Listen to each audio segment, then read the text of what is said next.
Okay, yan. Welcome po sa isa na namang walang kakwenta-kwentang video natin ngayong araw. And for today's video ay pag-uusapan po natin itong mga issue, itong kwento tungkol sa share natin, Batas with Attorney Claire. Ito po yung naging issue ngayon sa isang episode ng Raffy Tulfo in Action na nakalagay, mga lihim sa likod ng maleta, huli kayo. Senator Raffy Tulfo's brand of justice? Huwag naman. Okay. Ito pinag-uusapan nila dito.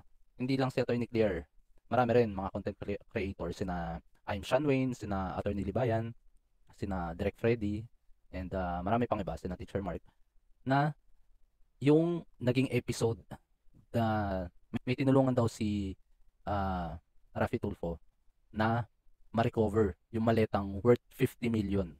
Wow, laki nun, diba? Tapos sa bandang huli, pag-usapan din natin kung anong nangyari. Siguro sa iba na napanood na rin nila tong episode na to, subukan nating hanapin yung episode din kay Raffy. Kung ilang views na yung tinulungan ni Raffy Tulfo. Ayun, ayan o. Ito yung episode na to. Marami siyang putol-putol din tong episode na to. Ayan, yung nagreklamo, tapos 2.1 million views. Wow. Ano na yan? Laking kita na yan ni Idol dyan. Ito, naibalik na 2.6 million views. Ito yata yung 13 days ago, 11 days ago, 12 days ago. Diba? Laking kita ni Idol dyan, diba? 3 episode pa yan. So, balik tayo kay Attorney Claire. Okay? Play muna natin yung video ni Attorney Claire. Bari, ito, maraming episode din tong tinalakay ni Attorney Claire. Kasi maraming kahit na yung, syempre mga Tulfo fanatics pagka pinanood nila yung episode sa RTI, wow, ang galing ni Idol. Na recover siya yung naka-recover, diba? Pero, kung ikaw nag-iisip ka dito sa episode na to, ang daming red flags, okay? Sobrang daming red flags. Yung mapapaisip ka talaga, bakit ganun? Bakit ganito? Totoo bang tumulong siya? Diba? Or for content lang? Kasi ang daming lumalabas na rin na conspiracy theory, mga ganun. O kaya, bakit kay Raffy Tulfo humingi ng tulong? Bakit hindi sa kapulisan kaagad? Bakit pinalipas pa ng maraming araw? Bakit nag-post ka muna sa Facebook bago ka humingi ng tulong sa kinaukulan? Bakit hindi mo binalikan kaagad? 'Di ba? Parang ganoon. Kasi siguro sinasabi rin ng babae na stress din siya dahil nga may sakit yung father niya, nasa ICU. Okay, given na 'yon, medyo magiging tuliro ka sa mga bagay na 'yon. Pero 50 million, yung yung may mga kakilala rin ako na uuwi sila ng Pilipinas dahil namatayan sila, pero yung mga bagahe nila, kahit walang kwenta yung laman ng bagahe nila, hindi sila basta-bastang may iwan nila yung bagahe nila sa airport, 'di ba? O kaya yung parang kahit na mawala yung bagahe nila sa airport, tapos hanggang sa umuwi sila, 'di ba? Mag-aalala ka pa rin Kahit walang kwenta yung mga laman ng bagahe mo, kahit mga damit lang 'yon, 'di ba? Na may onting mga tsokolate, mga ganun, mag-aalala ka pa rin namatayan na yun yung mga kakilala ko Tapos eto, oo, given na nasa ICU, siguro nasa nasa limit na ng paghihingalo, sabihin na natin ganun. Pero 50 million is 50 million. Not 1 million, not 2 million, pero 50 million yung laman ng bag mo. Tapos papabayaan mo lang ng ganun-ganun. And FYI CEO to, CEO. Ibig sabihin, matalino ka. Matalino kang tao. 'Di ba? So pakinggan natin, ang daming katanungan na red flag na binibigyan na lang nila ni Tulfo dun sa programa na ng lusot. Alam mo 'yun, yung parang nagiging siya na nga yung, kung papanoorin niyo yung programa. Parang siya na nga nagde-decide ng sitwasyon ng siya na nagde-direct ng kaso, ng content, kung ano mangyayari, kung hindi. May part pa nga doon na may nabanggit siya, tapos sinabi niya, hindi, joke lang. Parang gano'n, yung parang pwede mong isipin na rin yung joke na yon is maging totoo, kasi nga sila yung nagma-manage ng sitwasyon 'di ba? So panoorin natin tong si Attorney Claire. Ng maleta na may laman na 50 million worth ng mga luxury items. Wow. So panoorin natin itong video na ito. Si Maricor, kwento niya, October 1 pa natakay ang kanyang gamit na abot sa 50 million pesos ang halaga. Pero hanggang ngayon October 1, di ba? ay walang usap ang kanyang kaso. Ito pa nakakataka. Hindi daw umusad yung kaso. Diba? Kung totoo talaga itong kwentong to. Ayun na, tingnan. Pag binuksan mo yung Facebook ni Miss Maricol Flores, sabi niya October 1st na wala na yung maleta niya. Na may Ayun, oh. luxury items sa loob ng Tsaka yung 50 naka-blue. million pesos. Yung naka-blue, napansin niyang ano eh, dumikit sa kanya yung bag ng babae. Replay natin, ha? Ayun, oh. Kwentong to.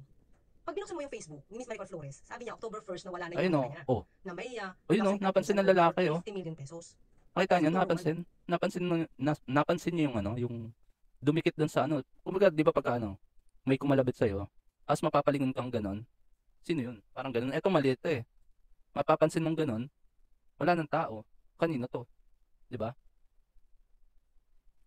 Mapapaisip ka kagad na iniwan ng babae. Pwede ka mapaisip na baka mamaya bomba to. Iniwan lang tapos ano. 'Di ba? Yung parang ganoon yun ano normal na instinct mo. At Miss Ulitin Maricol natin, Flores, sabi niya October 1st na wala na yung maleta niya. Ayun Na oh. may Oh. luxury Napalingon items oh. sa loob na worth 50 million pesos. That's October 1. At may sakit tatay niya kaya medyo lutang siya, sabi ni Senator Raffy Tulfo. Pero they have to realize na yung father niya ay naging po sa ICU. Malalaki, nagmamatikal yung kalagayan, wala sa isip. Dahil marami siyang babayaran, kasi 5 million yung bills sa hospital ng tatay niya. Sa kanyang problema, yung bill sa ospital 5 million na, babayaran niya pa yung mga alakas na wala. Oh. Tapos babayaran nila yung bill sa ospital. Tapos dinagdagan nyo pa ng babayarin na magbibigay kayo ng 1 million pesos sa makakakita ng bagahe. At nawala pa yung maleta. Pero bakit no October 4, ito ang post mo sa Facebook mo? Wow! Di ba? Thank you, Lord, for the gift of life today. I end a memorable chapter and begin an exciting new chapter in this world story of my life journey. October 1 daw nawawala. As parang masaya pa siya. October 4 na to Hindi mo nabanggit na may sakit ang tatay mo.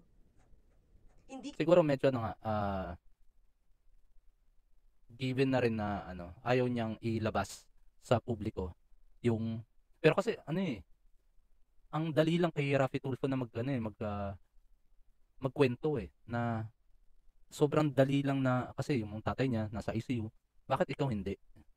Siguro choice niya na rin na personal life niya na itago, pero yung kay Tulfo ganun lang yung katulad ng ano sinabi niya kanina, yung tatay niya nasa ICU ulitin natin Pero they have to realize na yung father niya ay naging po sa ICU. naghihingal. Malalaki, nagmamatikal yung kalagayan, wala sa isip. marami siyang babayaran, Sobrang easy lang kay Tulfo na ibalita yung yung kalagayan ng tatay niya. Bakit siya October 4 hindi niya na Siguro bibigay ko na rin yung yung benefit of the doubt na gusto niya maging private yung isyong yon. Pero ang saya mo naman dun sa sa isyong to this October 4 Ayun, October 4, thank you Lord. Tapos, hindi niya nabanggit na nawala siya ng maleta na may lamang worth 50 oo, October 21 na to. Hindi, October 1 pa daw nawawala. Tapos nag-post siya ng October 4. Wala siyang binabanggit anything about na dun sa maleta. Tapos dumating na lang October 21. Dun siya Di ba alam mo yun yung dapat kahit yung October 5 sabihin mo October 5 pagkatapos na itong sabihin mo ng etong post mo October 5 nawawala luggage ko kung sino man naka di ba? 10 million pesos. October 21 lang niya, pinost yung tungkol sa nawawalang maleta. Bakit kaya ganun? Di ba ang daming red flag? Yung parang basta manood ka lang ng Raffy Tulfo, ma-solve na ni Raffy Tulfo. Ikwento nila yung side ng ikwento nila yung side dun sa Raffy Tulfo pero maraming katalungan, alam mo yun? So, because of that also, marami mga nag-message. Matter of fact, may pumunta rito kahapon. Yeah, and that person pumunta kilala yung as na ito. Kaya sinabi sa radio, may importante na kilala siya ang pati pamilya, aso pusa, mga pangalan nito. O kumbaga, yun na yung sinasabi nila, di ba? Ewan ko kung napanood nyo dun sa programa na Kulang lang magsampa ng kaso. Lahat naman ng qualifications, lahat ng wala, seen by the whole ito world. yan. As promised daw. Promise is a promise. And proudly saying, Ito yung bago itong nangyari tong sulian na to. Pakinggan natin yung naunang episode. Okay. unfortunately, paano naman yung original promise? Make it 1 million. O 1 million pesos kung sino man sa mananood ngayon makakapanood nito na makapagtuturo kung sino yung lalaking yun at masampahan ng kaso. And then meron Para masapahan yung kasong kung sino man yung kumuha ng ng maletang yun. siyang 1 million. Very clear. Akong testigo. Testigo yung mga netizen natin na nanonood ngayon, nakikinig. Okay, 1 million. Hanggang arrest, sir, arrest. Hanggang arrest, siyempre. Hanggang maaresto, sabi rin ni bagalan natin, okay? Ulitin natin yung sinabi ni idol niya. Manonood ngayon, makakapanon nito na makapagtuturo kung sino yung lalaking yon at masampahan na ng kaso. And then, meron siyang 1 million. Very clear. Kung sino daw makakapagturo doon sa lalaking yun, Ito na makapagtuturo kung sino yung lalaking yon at masampahan na ng kaso. ituturo yung lalaking yun, yung kumuha ng maleta, at masampahan ng kaso. Okay? Kung sino magtuturo doon sa lalaking yun para masampahan ng kaso. And then, meron siyang 1 million. Very clear. Akong testigo. Testigo yung mga netizen natin na nanonood ngayon, nakikinig. Siya pa, yung first person na testigo, okay? Na magbibigay ng 1 million reward para sa makakapagturo doon sa lalaking yun, yung kumuha ng maleta at maaresto, okay? Okay, 1 million. Hanggang arrest, sir, hanggang arrest. Hanggang arrest. Hanggang sa pag-aresto doon sa lalaking yun na kumuha ng maleta. Hanggang arrest, siyempre. Namihirit si attorney. Hindi naman huli. May flash yung mukha and then mahuli. Okay? Okay. Hanggang sa maaresto. Hanggang sa maaresto, okay?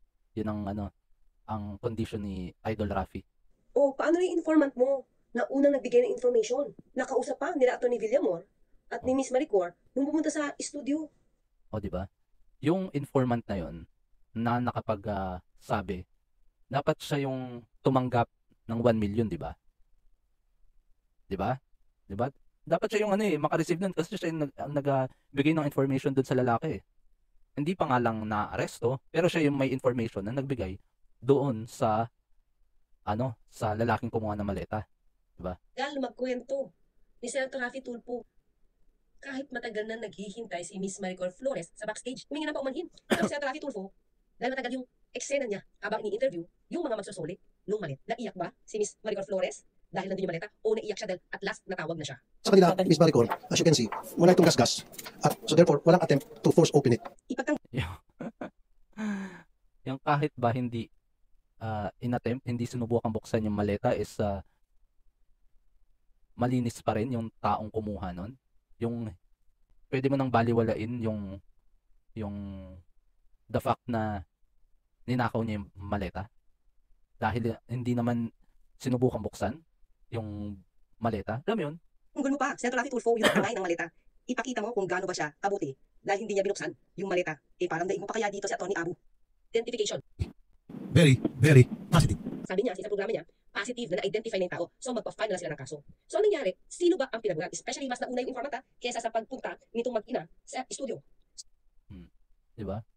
Nauna yung informant Ito po yung mag-ina. Ito yung anak ng kumuha ng maleta. Sabihin na natin, nagnakaw ng maleta. At ito yung asawa. Kasi pwede mo nang sabihin, nagnakaw Kasi, sabi nga ni Attorney Libayan, ang pagnanakaw is intent to gain yung isang bagay, 'di ba? So once na kinuha niya yung maletang yun, ibig sabihin ninakaw niya na yun. Kasi nga pwede mo namang kunin yun, i-surrender sa mga autoridad sa kapulisan doon sa airport para maiiwan doon sa lost and found, 'di ba? Yun na yung pinaka simpleng pwede mong gawin. Pero once na nandoon, sabihin na natin, bigyan na rin natin ng benefit of the doubt na nag-antay siya doon sa waiting shed kung saan naiwan yung maleta. Nag-antay daw siya doon na may bumalik. Pero, bandang huli, kinuha niya na rin yung maleta. Tapos, sinakay na sa kotse. And, hindi na naisole hanggat hindi pa nakapag-post hindi pa naibalita sa, di ba? Kung hindi nga naibalita yun, sa kanya na yun, nanakaw niya na yun. Kasi hindi niya naman tinurn over sa kapulisan, di ba? Sinabi rin ng mga ng anak niya na gustong ibalik simula nung napanood nila yung balita, di ba? What if hindi na ibalita? Di sa kanila na yun. Nakuha na na pwede na nilang pwersahin buksan, di ba? Alam mo yun?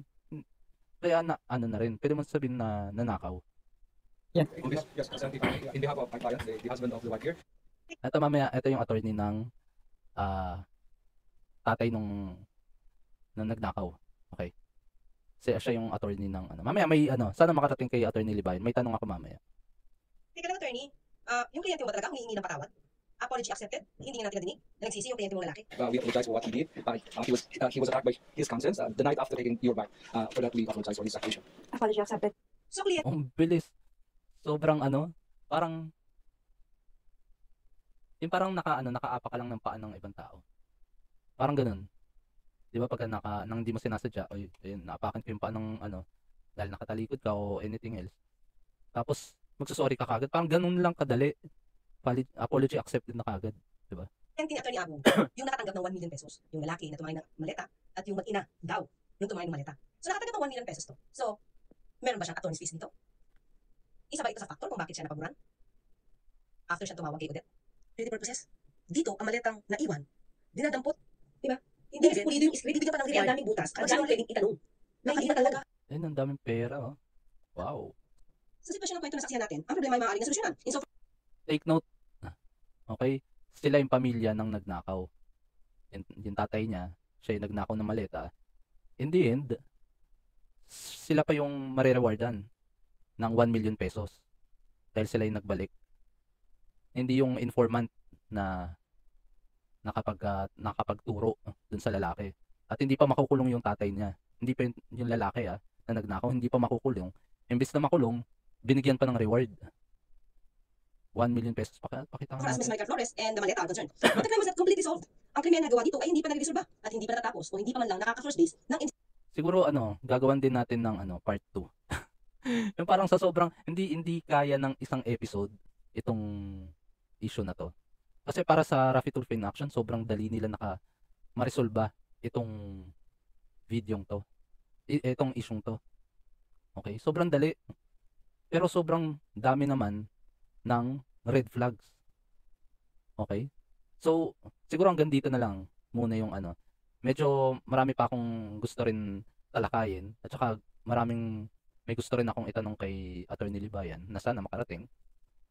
Siguro sa susunod na video natin yan. Okay? May mga katanungan pa rin ako na gusto kong i-raise tungkol dito sa videong to. Okay? Kahit yung sina Attorney Libayan, sina I'm Shanwin, at saka ito si Attorney Clear, ito pangatlong video niya na to eh.